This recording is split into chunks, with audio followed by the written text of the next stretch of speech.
കഴിഞ്ഞ തദ്ദേശ തെരഞ്ഞെടുപ്പിനേക്കാൾ മികച്ച വിജയം ഇത്തവണ LDF നേടുമെന്ന് കൺവീനർ TP രാമകൃഷ്ണൻ.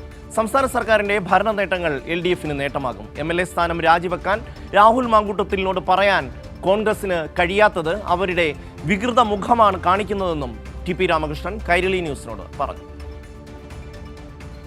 തദ്ദേശ തെരഞ്ഞെടുപ്പിൻ്റെ ആദ്യഘട്ടത്തിന് കേരളം ഒരുങ്ങിക്കഴിഞ്ഞു. വോട്ടർമാർ പോളിംഗ് ബൂത്തിലേക്ക് എത്താൻ ഇനി മണിക്കൂറുകൾ മാത്രമാണുള്ളത്. LDFൻ്റെ ഒരു പ്രതീക്ഷ ഈ തദ്ദേശ തെരഞ്ഞെടുപ്പുമായി ബന്ധപ്പെട്ട് സംസാരിക്കുന്നതിനായി LDFൻ്റെ കൺവീനർ ശ്രീ TP രാമകൃഷ്ണൻ എന്നോടൊപ്പം ചേരുന്നുണ്ട്. എങ്ങനെയാണ് TP ഈ തദ്ദേശ തെരഞ്ഞെടുപ്പിൻ്റെ മൊത്തത്തിലുള്ളൊരു കണക്കുകൂട്ടൽ LDFൻ്റെ? ഇടതുപക്ഷ ജനാധിപത്യ മുന്നണി ഈ തെരഞ്ഞെടുപ്പിൽ കേരളത്തിൽ അഭൂതപൂർവമായ നിലയിൽ തന്നെ വിജയമുറപ്പിക്കും. ഇടതുപക്ഷ ജനാധിപത്യ മുന്നണി ഗവൺമെൻറ് അധികാരമേറ്റ് 9 വർഷം പിന്നിട്ടു. ഈ കാലയളവിൽ കേരളത്തിൽ നടപ്പിലാക്കിയിട്ടുള്ള വൻകിട വികസന പദ്ധതികൾ, സാമൂഹ്യക്ഷേമ നടപടികൾ, ഇതെല്ലാം ജനങ്ങളെ അവരുടെ ജീവിതം എന്താണെന്ന് തിരിച്ചറിഞ്ഞ് പാവപ്പെട്ട ജനങ്ങളെ ചേർത്ത് പിടിച്ച ഒരു ഗവൺമെൻറ്റാണ് ഈ നടപടികളെല്ലാം സ്വീകരിച്ചിരിക്കുന്നത്. ഇടതുപക്ഷ ജനാധിപത്യ മുന്നണി ഗവൺമെൻറ്റിന് തുടർച്ച ലഭിക്കുന്നു എന്നുള്ളതാണ് ഈ വികസന പദ്ധതികളെല്ലാം വലിയ തോതിൽ മുമ്പോട്ട് കൊണ്ടുപോകാൻ കരുത്തായത്. ആ യാഥാർത്ഥ്യം നമ്മുടെ മുമ്പിൽ നിൽക്കുകയാണ്.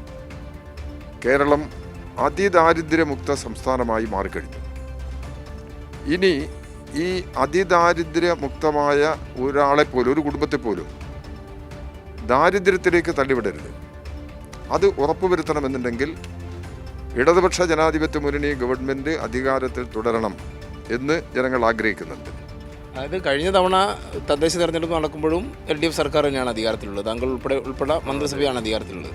അപ്പോൾ അതിൽ നിന്നും കൂടുതൽ മുന്നേറ്റം ഇത്തവണ ഉണ്ടാവുന്നതാണോ LDF? തീർച്ചയായിട്ടും കഴിഞ്ഞ തെരഞ്ഞെടുപ്പിലുള്ളതിനേക്കാളും കൂടുതൽ മുന്നേറ്റമുണ്ടാക്കും. അപ്പോൾ അത് ഈ ജനക്ഷേമ നടപടികളെല്ലാം കൂടുതൽ വികാസം കൈവരിച്ചിരിക്കുന്ന ഈ സന്ദർഭത്തിലാണ്. ഈ രാഹുൽ മാങ്കൂട്ടം വിഷയത്തിൽ നിന്ന് ശ്രദ്ധ തിരിക്കാനാണോ ഈ ശബരിമല വിഷയം ഈ അടുത്ത ദിവസങ്ങളിലായിട്ട് സജീവമായിട്ട് UDF നേതാക്കൾ ഉന്നയിക്കുന്നുണ്ട്? അതിലൊരു നിലപാട് എന്താണ് LDF? ഞങ്ങൾക്കതിലൊരാശങ്കയില്ല. ഈ ശബരിമലയിൽ നിന്ന് നഷ്ടപ്പെട്ടു പോയ ഒരു തരി സ്വർണവും അവിടെ അനാഥത്തിൽ പോകാൻ പാടില്ല. നഷ്ടപ്പെട്ട ഓരോ തരി സ്വർണവും വീണ്ടെടുക്കുക തന്നെ വേണം. അതാണ് ഇടതുപക്ഷ ജനാധിപത്യ മുന്നണി ഗവൺമെൻറ് നിലപാട്. മുഖ്യമന്ത്രി തന്നെ നിയമസഭയിൽ പറഞ്ഞു, ഒരു തരി സ്വർണം നഷ്ടപ്പെട്ടു പോകാൻ അനുവദിക്കില്ല എന്ന നിലപാട് വ്യക്തമാക്കിയിട്ടുണ്ട്. ഇവിടെ വിശ്വാസികളുടെ പക്ഷത്ത് തന്നെയാണ് ഗവൺമെൻറ്. ഇവിടെ ഈ ശബരിമലയിൽ ഈ പ്രശ്നം ഉന്നയിച്ച് വിവാദങ്ങൾ അവർ സൃഷ്ടിക്കുന്നത് ഈ പ്രശ്നത്തിലുള്ള താല്പര്യമല്ല. CPM-നെയും ഇടതുപക്ഷത്തെയും രാഷ്ട്രീയമായി ദുരാരോപണങ്ങൾ ഉന്നയിച്ച് എതിർക്കാം എന്ന നിലപാടിൻ്റെ ഭാഗമാണ് ഇവർ ഈ കാര്യങ്ങൾ സംസാരിക്കുന്നത്.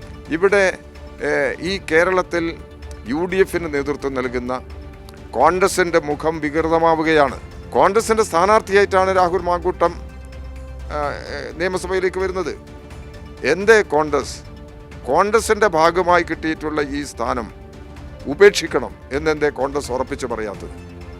അതൊരു വ്യക്തിപരമായ കാര്യമെന്നുള്ള നിലയ്ക്ക് KPCC പ്രസിഡന്റ് ഇതിനെ അങ്ങ് ലാഘവത്തോടുകൂടി തള്ളിക്കളയുകയാണ്. അപ്പം ഇതുപോലുള്ള കോൺഗ്രസിൻ്റെ വികൃതമായ മുഖങ്ങൾ ജനങ്ങളുടെ മുമ്പിലുണ്ട്. എന്തായാലും ഇടതുപക്ഷ ജനാധിപത്യ മുന്നണി കഴിഞ്ഞ തദ്ദേശ തെരഞ്ഞെടുപ്പിനേക്കാൾ മികച്ച വിജയം ഇത്തവണ നേടും. അതിന് കഴിഞ്ഞ 10 വർഷമായി കേരളത്തിൽ ഭരിക്കുന്ന പിണറായി സർക്കാരിൻ്റെ ജനക്ഷേമ പദ്ധതികൾ കൂടി സഹായകമാകും എന്നാണ് LDF convener Shri TP Ramakrishnan വ്യക്തമാക്കിയത്. കോഴിക്കോട് നിന്നും ക്യാമറാമാൻ ഇക്ബാൽ വട്ടംകുളത്തിനൊപ്പം AK ലതീഷ്.